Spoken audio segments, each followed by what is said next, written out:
이번 시간 학습할 학습 목표와 학습 내용을 확인하시기 바랍니다.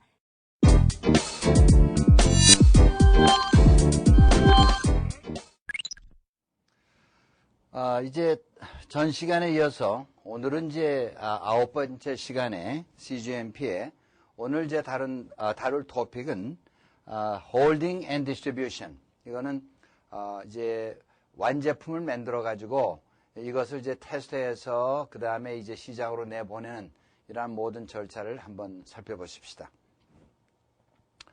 이제 우리가 완제품이 만들어지면 일단 우리가 격리를 해야 되겠죠.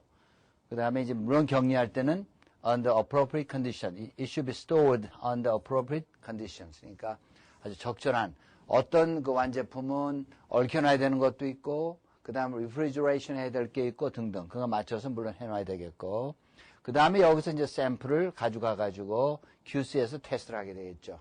그래서 우리가 테스트로 뭐 일반적으로 많이 쓰는 테스트, sterility, potency, residual moisture, identity, 무슨 이런 것들, 그 다음에 general safety, 이런 것들 많이 쓰는 것들이죠. 이런 테스트를 이제 해서 합격이 되면 릴리스가 되는 거. 그래서 여기 이제 the oldest stock product is distributed first, 뭐 이런 얘기 나오는데 이것을 이제 소위 그 FIFO principle라고 얘기를 하고 있죠. 그걸 한번 써보면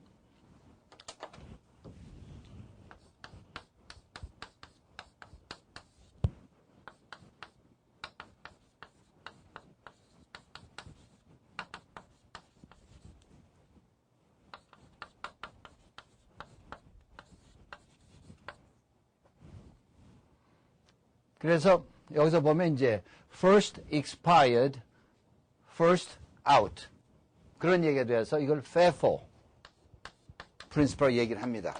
다시 이제 슬라이드 돌아갑시다. 그래서 이런 그렇게 이 얘기는 이제 우리가 먼저 생산한 것부터 먼저 내놔야 되겠죠. 당연한 소리, 상식적인 얘기인데 이걸 이제 흔히 FIFO principle 얘기를 한다는 거 설명했고, 그 다음에 또 한 가지 우리가 여기 할 것은 일단 우리가 완제품을 만들어 가가지고 이제 시장에 내보내게 되면 그 다음에 공장에서부터 시장에 나갈 때까지의 모든 것을 추적할 수 있도록 해야 돼요. 또 공장 자체에서도 어떤 절차를 거쳐서 어느 제품, 어느 낫을 어느 날 어디에다가 몇 개를 보낸다든가 하는 이런 모든 기록들이 우선 남아 있어야 되고, 이런 것을 하기 위한 SOP가 써져 있어야 되겠다. 뭐 그런 얘기가 되겠죠. 그 다음에 이제 완제품을 보관할 때 일반적으로 냉동을 한다든지 또 이러한 조건을 맞춰야 되기 때문에 이러한 것도 양이 작은 양이 아니고 많은 양이므로 대개는 이제 cold storage room이라든지 큰 장소에다가 보관하게 되겠죠. 예를 듭시다. 어떤 백신이 있는데 이 백신을 2도에서 8도 사이에 보관한다. 평균 한 4도, 섭씨 4도 정도로 보관한다고 하면 이 방이 상당히 크기 때문에 방에서 그 천정에 가까운 지역과 방의 플로어 가까운 지역, 그 다음에 밖으로 향한 벽면, 이런 모든 온도를 재보면 다 똑같지가 않죠. 역시 위에 부분이 일반적으로 온도가 높고 아래가 온도가 좀 낮고, 그다음 여름 같은 경우는 밖으로 면한 벽 쪽이 온도가 높게 되겠죠. 그래서 이러한 모든 것을 고려해가지고 방 속의 온도가 2도에서 8도 꼭 유지가 될 수 있도록, 그 다음에 제품을 어디에 놓든지 간에 이것을 만족할 수 있도록 우리가 점검을 해야 되는데, 이런 점검할 때 하는 스터디를 소위 우리가 얘기를 해서 Temperature Mapping Studies 이렇게 얘기를 하고 있어요. 그래서 이런 것들이 되어 있지 않으면 결격이 되는 거죠, 실사에서.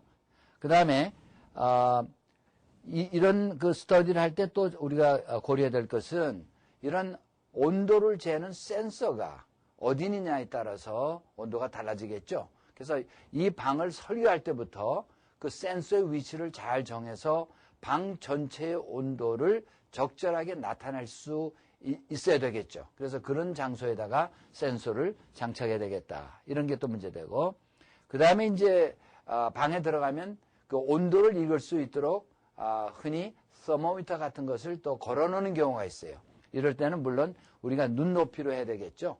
우리 눈높이와 맞지 않으면은 실제보다도 더 온도를 낮게 볼 수도 있고 높게 볼 수도 있기 때문에 뭐 이런 것들. 그 다음에 이제 한 가지 많이 문제가 되는 것들은 그 완제품들이 들어가 있는데 그 상태가 여러 가지예요. 어떤 완제품은 현재 QC 테스트를 기다리고 있는 것, 소위 격리되어 있는 것, 쿼런틴 에어에 있는 게 있고, 어떤 거는 모든 QC에서 테스트 끝나가지고 완전히 릴리스가 된 그런 것들이 있고, 또 생물의약품 경우 같은 경우는 국검을 받아야 되기 때문에 지금 샘플을 국가규제기관에 보내고 기다리고 있는 것, 또 어떤 것들은 심지어 라벨을 아직 안 붙이고 있는 것들, 여러 가지 그 컨디션이 있을 수가 있는데 이런 것들을 따로따로 잘 구분해서 보관하는 것이 바람직합니다. 그래서 제일 좋은 것은 그 한 가지 품목마다 따로따로 거기다 문을 다 만들어서 그 다음에 잠그고 그 다음에 라벨 붙여서 서로 믹스업 되지 않도록 이렇게 하는 것이 가장 바람직한 것이죠.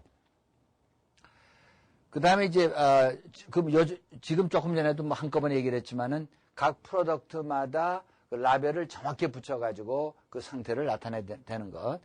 그 다음에 이제 대개 보면 이 온도를 낮게 하는 관계로 해서 들어가 보면 불을 상당히 어둡게 켜는 경향이 있는데 불은 비교적 밝게 켜서 라벨을 잘 읽을 수 있도록 하는 것이 필요합니다. 그 다음에 이제 한 가지는 결국 퍼스널 프로텍션인데 사람들이 이 온도가 4도라든지 때때로 이제 얽혀놓은 경우는 마이너스 20도, 30도 들어가는데 거기에 그냥 다른 옷을 두꺼운 옷을 입지 않고 들어가는 경우가 종종 있습니다. 이렇게 되면 우선 들어가는 사람의 안전 문제에 문제가 있고 이건 GMP 자체의 문제는 아니지만은 안전 문제가 있기 때문에 반드시 사람이 들어가기 전에는 그 추위에 견딜 수 있는 두꺼운 옷을 입고 들어가는 거 이것이 필요하게 됩니다. 또 한 가지는 간접적으로 GMP 이슈가 되는 것은 사람이 그런 추운 곳에 두꺼운 옷을 입고 들어가지 않으면 너무 추워서 빨리 밖에 나오기 위해서 심리적으로 급하게 하다가 미스테이크를 많이 만들 수가 있죠. 그래서 반드시 들어가는 사람은 이런 두꺼운 옷을 입고 들어갈 수 있도록 SOP로 정해놓고 그대로 따라야 한다는 것, 그걸 꼭 기억하시길 바랍니다. 그리고 이제 이머전시 플랜. 가끔 전기가 혹시 나가면 이 속에 저장하고 있는 물질들이 전기가 장기간 들어오지 않으면 상할 우려가 있기 때문에 이런 것들을 위해서 소위 이머전시 제너레이터, 추가적인 그런 발전기 같은 거 이런 걸 해놓는다든가 아니면 다른 데로 옮길 수 있는 무슨 플랜이라든가 이런 것을 적절히 세워서 해줘야 되겠다. 이런 것을 이제 이 콜드 스토리지와 관련해서 고려할 점들이 되겠죠.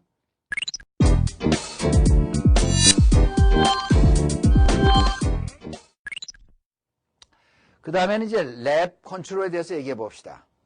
여기서 이제 랩 컨트롤이라고 하는 것은 퀄리티 컨트롤의 무슨 테스팅 랩도 되고 퀄리티 어시어런스 랩도 다 포함해서 얘기를 하고 있죠. 그리고 또 물론 인 프로세스 컨트롤 랩도 여기 포함될 수가 있습니다. 일반적으로 이제 주로 여기서 초점을 맞출 것은 퀄리티 컨트롤 랩 쪽을 초점을 맞춰 얘기해 보십시다. 우선 그 랩에서 중요한 건 스펙입니다. 규격. 우리가 각종 테스트를 하게 될 때 규격이 없이는 그 테스트를 우리가 해서 맞는지 틀린지 알 수가 없으니까 이런 규격이라든지 스탠더드. 우리가 역가시험 같은 거 하면 반드시 스탠더드, 레퍼런스 스탠더드가 필요하죠. 표준품들이. 그 표준품. 그 다음에 이제 샘플링 플랜. 그 다음에 모든 테스트 프로시저스.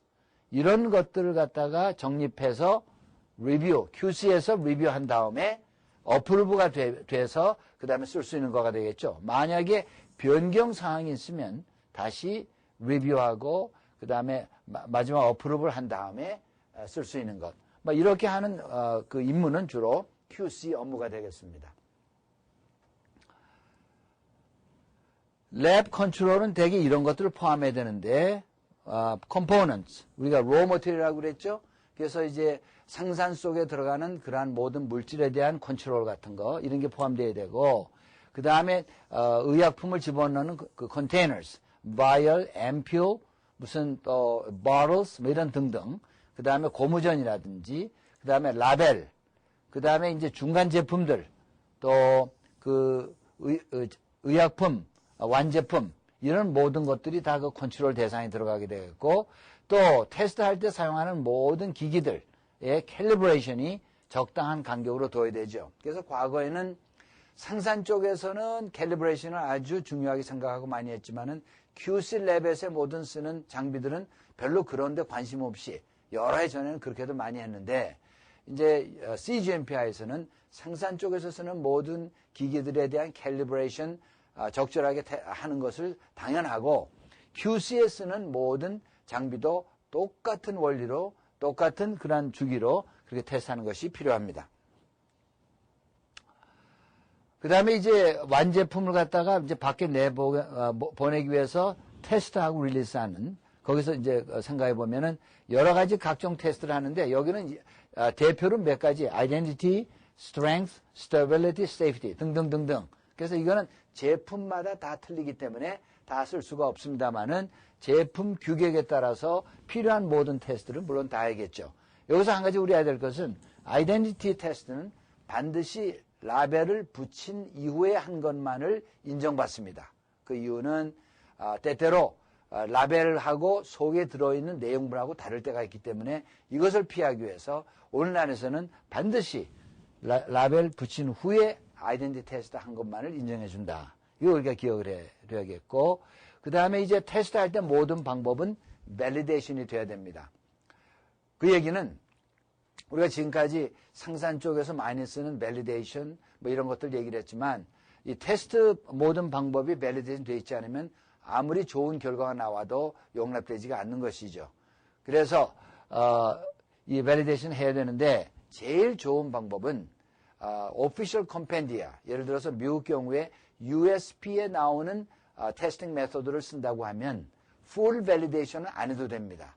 다만 suitability test, 그 적정성, 적합성이라고 그럴까요? suitability test만 하면 되는데, 예를 들면 USP에 나와 있는 테스트 방법대로 따라서 우리 랩에서 해봤더니 작동하더라 하는 것을 증명하는 테스트를 suitability test라고 그러죠.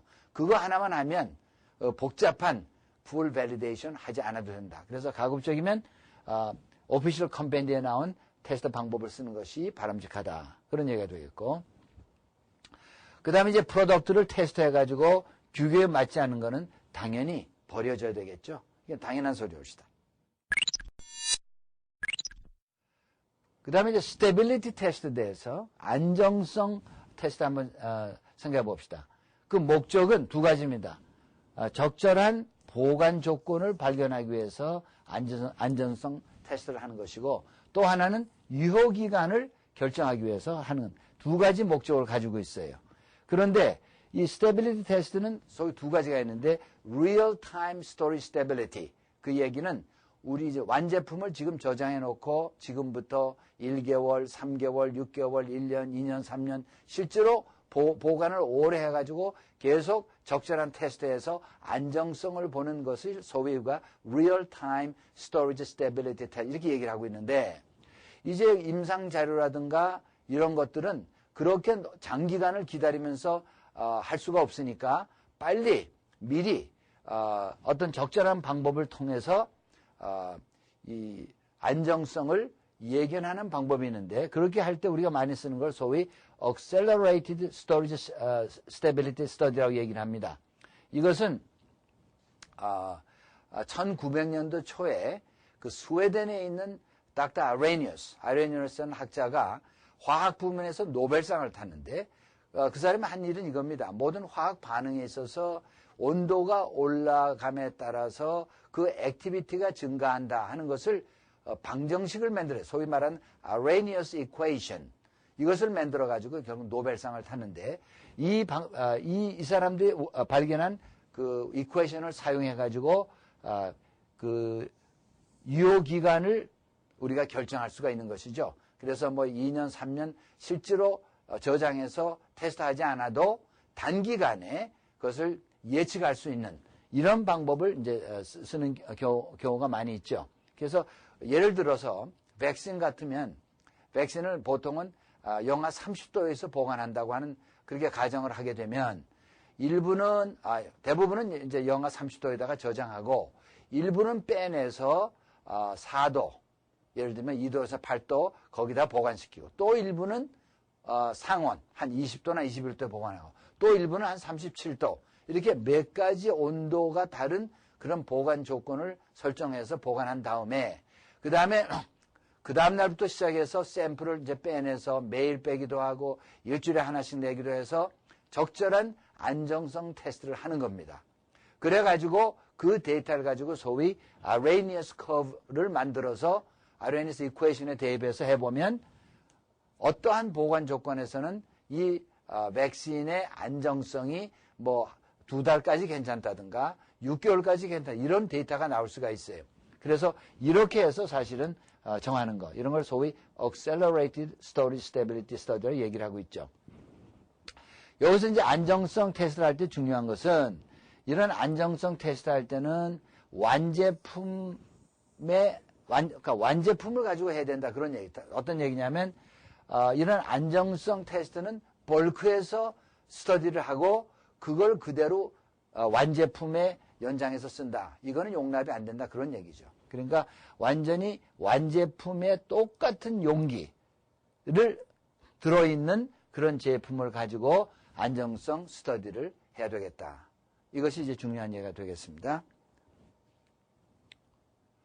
계속해서 이제 스테빌리티 테스트를 하는데 그러면 이제 그 다음 문제는 벌크에서도 해야 되고 완제품에서도 해야 되느냐 이런 문제가 나오게 되겠죠. 그래서 원칙적으로는 벌크 스테이지에서 계속적으로 어떤 그 생산 공정을 진행하지 않고 상당한 기간 보관한다고 예를 들어서 우리가 이제 퓨리피케이션 할 경우에는 원심 분리기를 쓴다고 하면 원심 분리기를 써서 할 수 있는 그 양이 제한되어 있기 때문에 흔히 많이 얽혀놓다든지 그 다음에 보관해가지고 상당히 오랜 동안 저장하는 경우가 있습니다. 이럴 경우는 반드시 벌크에서도 안정성 연구를 해야겠죠.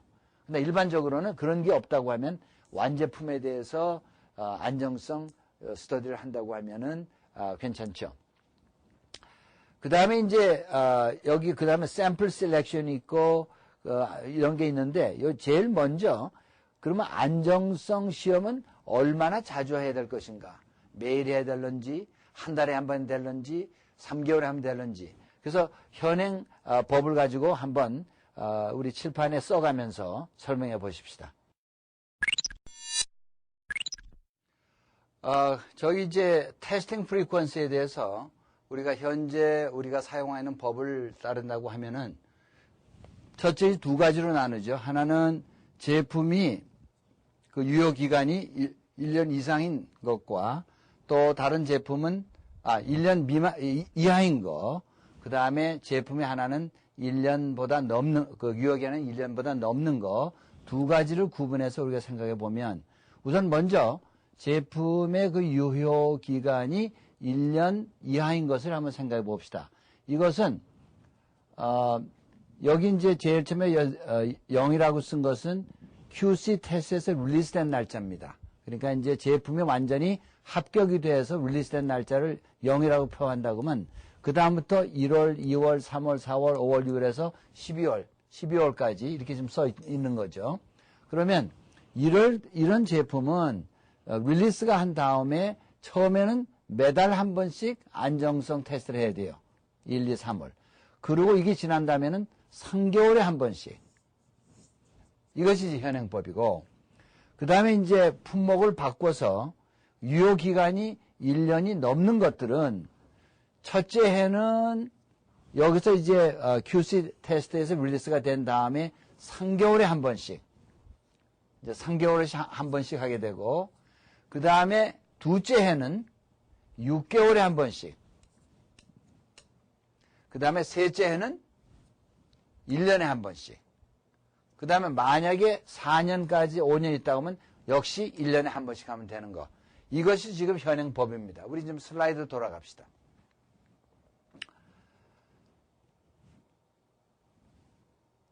그런데 이제 이런 안정성 테스트를 할 때 무슨 테스트를 할 것인가? 이걸 소위 말해서 Stability Indicating Profile 이 얘기를 합니다. 그래서 늘 들어가는 것은 우리가 잘 알다시피 potency, 역가 시험해야 되겠죠.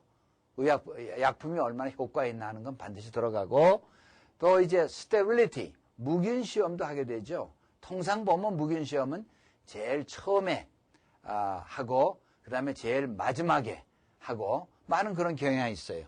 그 외에도 그런 제품이 점점 디네이처가 된다 하면은 그런 거에 대한 테스트를 하게 되고 여러 가지 테스트가 있겠어요. 이런 테스트를 갖다가 이제 품목마다 적절한 테스트가 또 달라질 수가 있겠죠. 이런 것도 이제 고려해야 되는데 지금 조금 전에 칠판에서 설명한 것처럼 이제 그걸 따라서 하게 되면 이 안정성 테스트만 해도 굉장히 복잡하게 돼요. 예를 들면 어떤 사람은 이제 이런 품목을 만들어도 용기가 같은 제품인데도 용기가 작은 거, 중간 거, 큰 것도 있고 그 강도, 스트렝스가 아주 낮은 거 있고 높은 거 있고 중간 거 있고 뭐 등등. 그래서 이런 것을 좀 간소화할 수 없는가 해서 고안해낸 것이 지금 두 번째 얘기하는 샘플 셀렉션에서 매트릭싱 시스템과 브래키팅 시스템 두 가지가 지금 혼용되고 있죠. 그래서 그걸 한번 살펴봅시다. 이거는 지금 브래키팅 디자인의 전형적인 예가 됩니다. 여기서 예를 보면 자 지금 어떤 제품이 있는데 50mg짜리의 강도, 스트렝스가 있고 75mg짜리의 스트렝스가 있고 100mg 품목은 똑같은데 요 강도만 틀려요. 그러면 대개 이제 우리 안정성 데이터를 낼 때는 제일 처음에 생산한 최소한도 3개의 배치에 대해서 또는 3개의 랏에 대해서 데이터를 내게 돼 있죠. 그렇게 이제 이 원리를 사용한다고 하면 배치가 하나, 둘, 셋 이제 그렇게 전부 다 따로따로 다 이렇게 해야 되겠죠. 그런데 여기에 또 한 가지 3가지 스트렝스만 있는 게 아니고 용기 크기가 틀려요. 하나는 15ml짜리고 100ml짜리고 500ml 이렇게 있다고 하면 지금 옆에서 실판에서 설명한 것처럼 우리가 따른다고 하면 이 칸마다 다 테스트를 해야 돼요. 칸마다 전부. 그런데 그렇게 하지 말고 여기 브래키팅 디자인은 건 뭐냐면 제일 강도가 낮은 거하고 제일 높은 거만 테스트하자 이거죠. 그러면 중간에 들어가는 것은 거의 안정하다는 거 우리가 알 수가 있으니까. 또 용기의 크기도 가장 작은 거에 대해서 테스트하고 가장 높은 거에 테스트한다면 그 중간 것은 하지 않아도 우리가 잘 예측할 수 있기 때문에 그래서 그림을 그리다 보니까 이렇게 되는 거죠. 이쪽하고 이쪽만 테스트를 하고 물론 각 라트마다 해겠죠. 1, 2, 3 하고 그 다음에 이쪽에서는 제일 작은 용기, 큰 용기 이것만 하고 이 중간은 하지 않아도 용납해 줄 수 있는 이런 방법을 소위 브래키팅 디자인 이렇게 함으로 해서 상당히 안정성 스터디하는 시간을 많이 절약할 수가 있는 것이죠. 지금 매트리싱 메소드라고 얘기를 하고 있는데 여기서 이제 보십시다. 스트렝스가 두 가지로 생각을 합시다. S1, S2. 여긴 스트렝스 두 가지가 있는데 아까 얘기한 것처럼 각 스트렝스마다 최소한도 3개의 배치는 테스트해야 된다고 그랬어요. 이게 큰 원리입니다. 모든 안정성 스터디에서는 최소한도 3개의 라트를 또는 배치를 해야 된다는 거. 그러면 여기서 아까 제로 한 거는 QC 릴리스라고 그랬죠. 아까 저기 것처럼 3개월, 6개월, 9개월씩 이게 첫째는 이렇게 해야 되고 둘째 해는 6개월에 한 번씩 해야 되고 그 다음에 마지막 해는 1년에 한 번씩 금방 설명한 그대로 썼어요. 그러면 여기에 나와 있는 칸마다 다 테스트를 해야 되는데 그렇게 하지 말고 제일 처음에는 한 번 다 하지만 3개월 후는 배치 2개만 고르고 하나는 그만두고 여기서도 여기는 하나만 고르고 둘을 그만두고 그 대신에 그 다음 6개월째는 여기서 했으니까 이건 그만두고 여기서 안 한 이거를 테스트하고 비슷한 원리로 여기서도 3개월에서 안 한 거는 6개월에 하고 여기서 한 거는 하지 않고 여기서 안 한 건 하고 이런 식으로 얼깃설깃 해가지고 전체적인 경향을 보자는 게 소위 매트릭싱 디자인입니다. 그래서 이런 두 가지 방법을 사용하면 아주 장시간을 요하지 않고 같은 시간 내에 비교적 안정성 시험을 용이하게 할 수 있는 거 이런 방법이 있죠. 그러면 이번에는 리저브 샘플에 대해서 얘기해 봅시다. 리저브 샘플을 하는데 두 가지로 하나는 액티브 인그레디언트에 대한 리저브 샘플이 요구되고 있고 또 하나는 그 드러그 프로덕트 그 제품 자체에 대한 리저브 샘플을 놔둬야 되는 것. 그래서 여기 액티브 인그레디언트 여기는 each lot in each shipment. 우리가 raw material 얘기할 때 같은 lat이라고 할지라도 오전에 배달된 거, 오후에 배달된 것들은 마치 다른 lat처럼 취급해서 샘플링도 따로 하고 테스트도 또 따로 했던 거 기억할 겁니다. 마찬가지로 여기서 리저브 샘플도 같은 lat이라고 할지라도 거기 도착된 그런 시간이 틀린다고 하면 그것마다 따로 리저브 샘플을 보관해 둬야 된다. 그런 얘기가 되죠. 그 다음에 제품, 완제품에 대해서는 각 랏마다 리저브 샘플을 보관해 둬야 된다. 그런 얘기가 됩니다. 그 다음에 이제 그 리저브 샘플을 하는데 그러면 양을 얼마나 할 것인가. 여기 나와 있는 대로 모든 테스트를 하는데 필요한 양의 두 배를 리저브 샘플로 둬야 되는데 여기 예외는 무기현 시험이라든지 파이로진 테스트 같은 것은 꼭 두 배를 두지 않아도 괜찮다 하는 그런 뜻으로 이렇게 여기 쓰고 있죠. 그러면 얼마나 오랫동안 그럼 보관해야 될 것인가? retention time. 그래서 active ingredient는 여기 그 쓴 대로 제품의 마지막 라트가 마지막 라트의 유효 기간이 끝나는 날부터 1년까지 이렇게 보관해야 되고 그 다음에 OTC 드럭이 뭐죠? over the counter 드럭 해가지고 그 의사의 그 처방 없이도 살 수 있는 거, 뭐 에스프린이라든가 등등 이런 것들 중에 이제 그 유효 기간이 없는 그런 OTC일 경우는 그 제품의 마지막 랏이 그 다음에 시중에 나간 날로부터 3년까지. 여기 중요할 것은 distribution 그런 얘기입니다. 그러니까 공장을 떠나는 그날부터 3년까지 보관하게 돼 있고 그 다음에 이제 제품은 어떠냐? drug product. 제품은 그 제품의 유효기간이 끝나는 날부터 1년까지 이렇게 보관되어 있고 그 다음에 이제 OTC 들어올 경우는 요가 비슷하게 3년. 그러니까 그 제품이 밖에 나가는 그날로부터 3년까지 보관하기로 이렇게 이제 돼 있죠. 그 다음에 이제 랩 애니멀에 대해서 좀 설명해 봅시다. 사실 CGMP는 그 랩 애니멀에 대해서 많이 얘기하고 있지를 않아요. 그러나 이제 주로 거기서 얘기한 것은 우선 모든 동물들이 적절하게 유지되고 컨트롤돼야 된다. 뭐 극히 상식적인 얘기가 되고 그 다음에 모든 동물들을 아이덴티파이를 적절히 해야죠. 마우스라든가 기니픽, 래빗, 무슨 뭐 저블 등등 이런 것들을 정확히 또는 스트레인까지 뭐 이런 걸 전부 잘 아이덴티파이 해야 되고 또 소스까지도 이런 거. 그 다음에 기록이 중요한 것이죠. 그 동물이 도착해서 그 다음에 격리되고 그 다음에 사용되고 처분되는 그런 데까지 모든 기록이 남아있어야 된다. 이런 일반적인 얘기를 하고 있어요. 그래서 CGMP에서는 얘기를 하고 있지 않지만 우리가 이제 동물을 사용하게 돼서 특별히 감염성 물질을 가지고 동물을 사용하게 되면 이거 안전성, 그 세이프티 문제가 돼서 동물의 그 세이프티에 대한 것 한번 살펴보십시다. 이것은 이제 그 CDC, 미국 CDC, NIH에서 나온 그런 바이오 세이프티에 대한 레귤레이션에 대한 것인데 이것은 특별히 동물 실험실에 대해서 사용하는 에이전트에 따라서 클래스가 1, 2, 3, 4 이렇게 나눠지게 됩니다. 그래서 우선은 먼저 여기서 보면 ABS는 Animal Biosafety Level 1, Animal Biosafety Level 2, 그 다음에 3 이렇게 하고 4는 나중에 따로 얘기를 하도록 합시다. 그래서 여기에 이제 동그라미가 나온 거는 요구되는 사항, 그 다음에 여기 이제 하이폰, 대쉬가 나온 거는 not required, 요구되지 않는 거. 가끔 이제 P라는 말이 나오면 preferred 또는 recommended, 추천되는 거. 뭐 그런 뜻이 되겠어요. 그럼 한 가지 한 가지 살펴봅시다. 우리가 이제 동물을 사용하는 실험실에 대해서 그 동물 실험실이 일반 사람들이 있는 데와 separate, 구분되어야 된다는 거. 이건 당연하죠.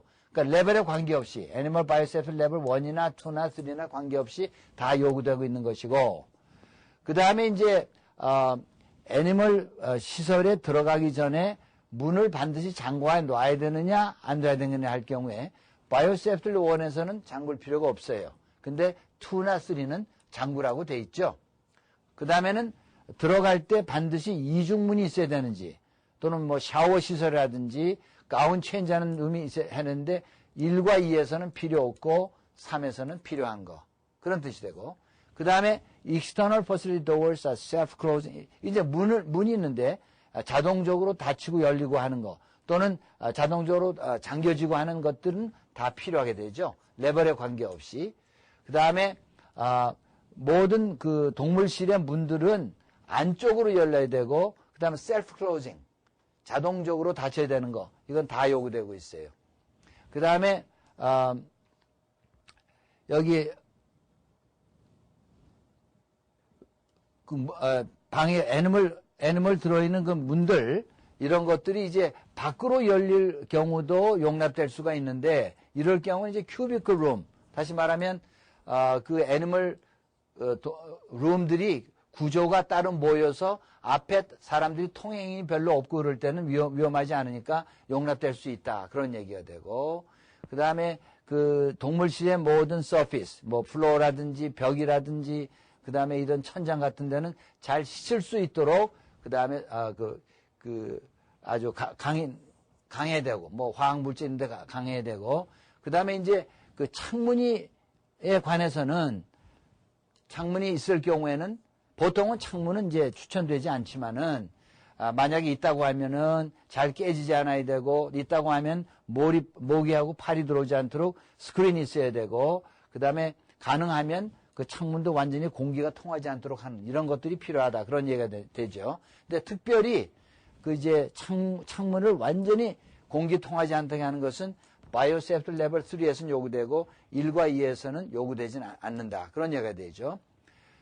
그 다음에 이제 이 플로어에 이제 드레인이 있는데, 그 드레인 트랩이 있어가지고 거기에 물이라든가 디스인펙터 같은 걸 채워놔야 되겠죠. 왜냐하면 그 드레인을 통해서 서로 오염이 있을 수가 있기 때문에, 그런 것은 이제 이래서 요구되는데, 여기에서는 요구되지 않는 게 아니고 더 강하게 요구된다. 그래서 다음에 봅시다.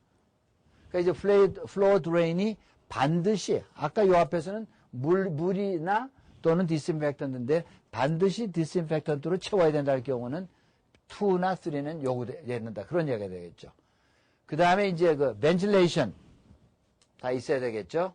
그 다음에 공기가 재유통하는 거 원칙적으로 다 안 되는 거죠. No recirculation이니까 다 적용이 되고, 그 다음에 exhaust air ventilation system, 이것은 BL3에서는 추천되고 있고, 그 다음에 exhaust air를 갖다가 그냥 내보는 게 아니고 헤파 필터를 댄다든가 또는 태운다든가 하는 이런 걸 통해서 하는 것은 BL3에서는 권장되고, 여기서는 아직 요구되지 않고, 그 다음에 그 HVAC 컨트롤 시스템이 대한 것 BL3에서는 요구되고 있고, 그 다음에 모든 동물실들은 원칙적으로 음압을 유지하는 거, 이건 다 적용이 되고, 그 다음에 프레셔 모니터링 디바이스는 여기서는 요구되지 않지만은 3에서는 요구되는 거, 그 다음에 손을 씻을 수 있는 싱크가 필요한 것은 다 필요해요, 어디서나.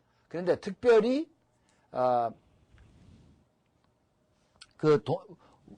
감염성 있는 동물실에서는 또 싱크가 필요한데, 이건 BL2에서는 특별히 더 강조가 되어 있고, 그 다음에 BL3는 마찬가지지만은 그 싱크도 automatically operated hand washing, 다시 말하면 손으로 틀어서 여는 것이 아니고 무슨 팔꿈치라든지 발로 한다든가 해서 오염을 방지하기 위해서 하는 그것이, 그러니까 결국은 이게 같은 얘기인데 다 손 씻는 데가 필요하지만은 여기는 특별히 애니멀 그 전체 시설에서만 있을 뿐만 아니고 동물 실험실에 꼭 있어야 되고, 그 다음에 여기서도 동물실이 있어야 되지만 자동적인 그런 싱크가 있어야 된다, 그런 얘기가 되겠죠.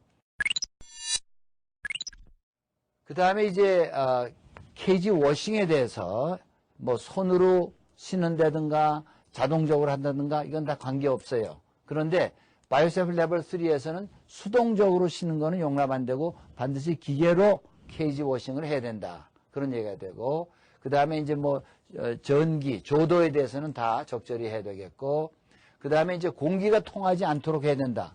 1과 2에서는 밖에 공기와 좀 섞여도 괜찮지만 바이오세이프티 레벨에서는 반드시 섞이면 안 된다는 것, 그런 얘기가 돼 있고, 그 다음에 이제 디컨테미네이션을 할 수 있는 그런 구조를 가져야 된다. 비어 3. 여기 뭐 요구되지 않고.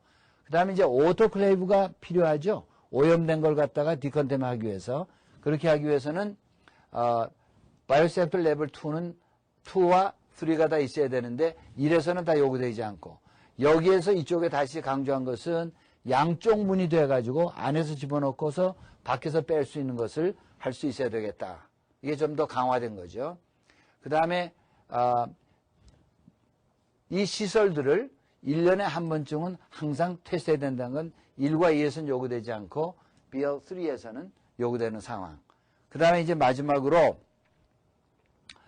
무슨 샤워라든가 헤파 필터를 댄다든가 배기 헤파 필터를 댄다든가 그 다음에 거기서 나온 물들을 다시 처리해서 내보낸다. 이런 것들은 1과 2에서는 요구가 되지만 3에서는 그 지방의 레귤레이션에 따라서 요구될 수도 있고 안 될 수도 있다.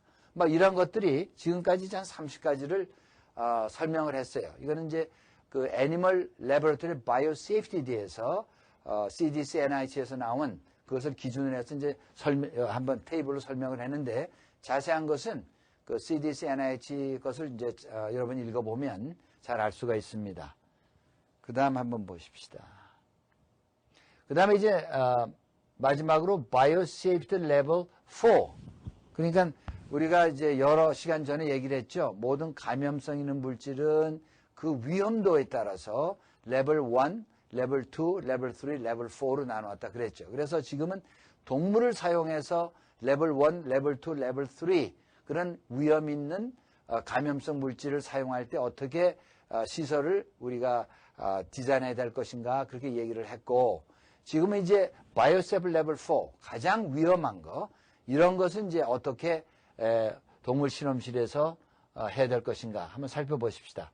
원칙적으로는 애니멀 바이오세이프티 레벨 3에서 요구되는 거에다 그거를 다 충족을 해야 되고 거기에 더하기 나머지를 해야 된다. 그런 얘기가 되죠. 그럼 나머지 더 첨가적으로 해야 될 것은 바이오세이프티 레벨 4는 완전히 다른 지역과 격리가 돼 있어야 되겠죠. 제일 좋은 거는 건물이 아주 다른 건물이면 제일 좋고, 그러나 건물은 하나라도 건물 속에서 요 부분이 완전히 격리가 돼 있다고 하면 그것도 용납이 됩니다. 격리가 된다는 얘기는 사람이 들어오는 입구도 틀리고 나가는 그런 출구도 틀리고 그 다음에 거기에 공기를 불어넣는 공조도 완전히 다른 공조고 이런 모든 것, 뭐 초자리를 씻는데도 완전히 분리가 돼 있고 이런 것들이 완전히 분리되어 있다고 하면 용납이 됩니다.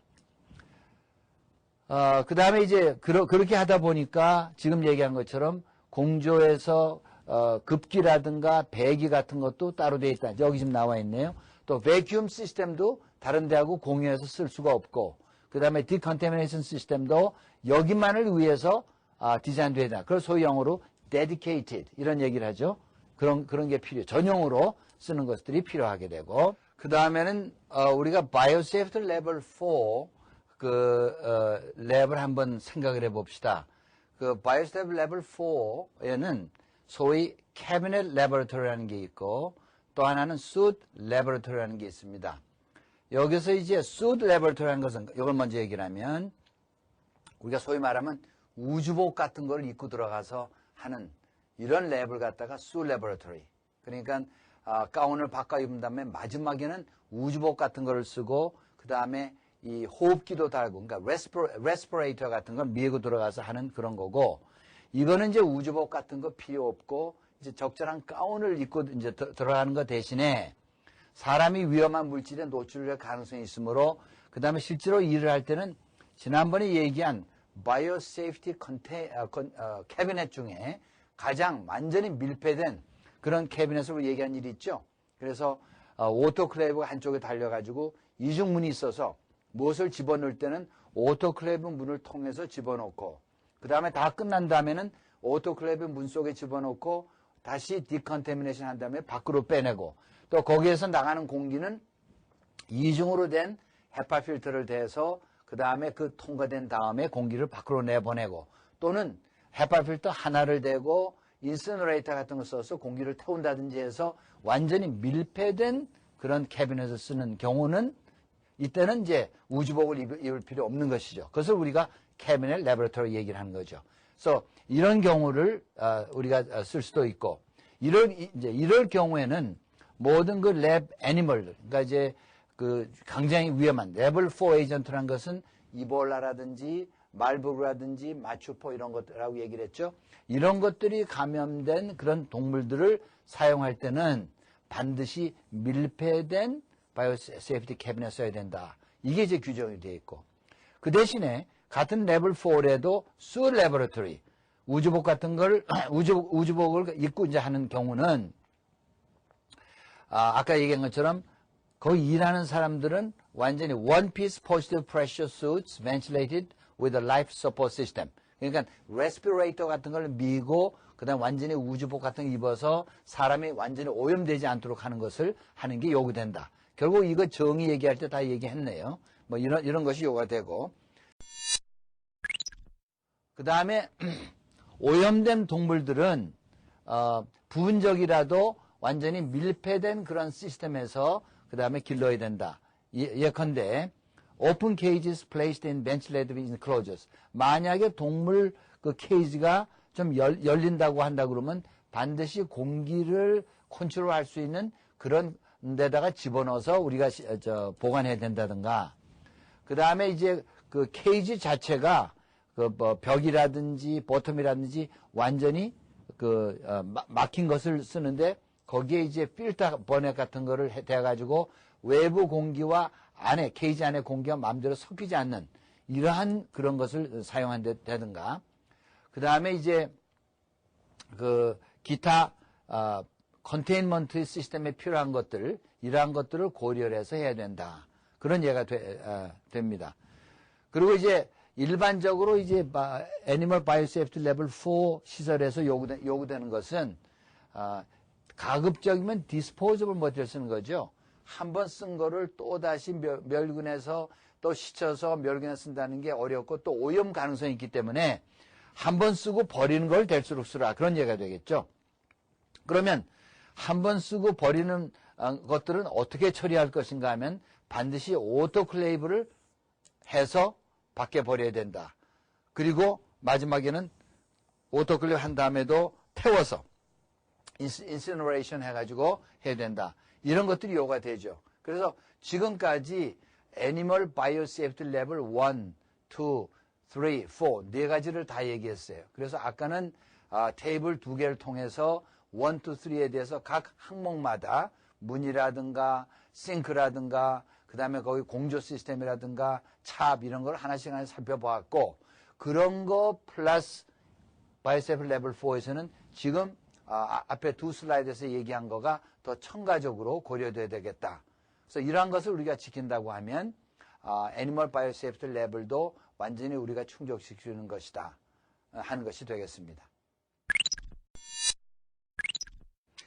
오늘은 그 holding and distribution, lab controls 이러한 이제 제하에 공부를 했는데 우리가 이제 완제품이 나오게 되면 일단은 우리가 샘플을 하고 또 완제품들은 이제 일단 쿼런틴 해야 되겠죠. 격리를 한 다음에 QC에서 이제 테스트를 하게 되고 그 다음에 릴리스를 하게 되는 거 이거 제가 공부했고 또 우리가 완제품을 우리가 밖으로 보내는 데는 FIFO 프린시플이라는 얘기했죠. First expired, first out. 물론 당연한 얘기가 되겠죠. 그 다음에 이제 완제품을 보관하는 장소. 그러니까 CGMP에 상당히 관심을 두고 있는데 보관 장소가 제대로 온도 분포가 제대로 되는지 특별히 이런 걸 위해서 temperature mapping study 같은 거를 해야 되는 걸 이제 공부했죠. 그 다음에 이제 보관하는 장소에 들어가면 여러 가지 품목들이 보관되어 있기 때문에 각각 품목들을 잘 구분해서 보관하는 것이 바람직한 것. 또 이제 특별히 온도 같은 냉실 같은 것은 전기가 나간다 하면 상당히 위험하니까 이머전시 플랜이 있어야 된다. 이런 걸 공부를 했고. 그 다음에 이제 랩 컨트롤에 대해서 우리가 공부한 것은 사실은 QC에서 그 스페시피케이션, 규격이라든지 그 다음에 reference standard, 그 다음에 sampling plan, 그 다음에 testing procedure 이러한 것들을 다 QC에서 어프로브를 해야 된다. 그런 얘기를 했고 또 stability testing에 대해서 얘기를 했죠. 우리가 안정성 테스트하는 것 두 목적. 하나는 보관 조건을 발견하기 위해서 또 하나는 유효기간을 정하기 위해서 한다는 것 이미 얘기를 했고 우리가 생산하게 되면 제일 처음에 3개 라트에 대해서 연속적으로 그 안정성 스터디를 해야 된다. 이런 얘기도 했고 또 이렇게 하다 보니까 너무 일이 많게 돼서 이것을 간소화하는 방법으로 매트릭싱 방법, 브래키팅 방법 이런 것을 우리가 공부했습니다. 그 다음에 이제 리저브 샘플에 대해서는 액티브 인그레디언트도 또는 그것을 써서 만든 완제품도 일정 기간을 우리가 보관해 둬야 된다. 그 기간은 완제품이 expire 되는 그날부터 1년까지 보관하는 것 이렇게 공부를 했고 그 다음에 마지막으로 랩 애니멀에 대해서 우리가 동물을 우리 랩에서 사용할 때 적절하게 아이덴티파이를 해야 되고 태그를 붙이고 동물을 잘 그 메인테넌스 해야 되고 뭐 이런 것들을 이제 공부하고 특별히 이런 바이오 세이프티 레귤레이션에 대해서 동물과 관련해서 공부했습니다. 수고하셨습니다. 이번 시간에는 CGMP 8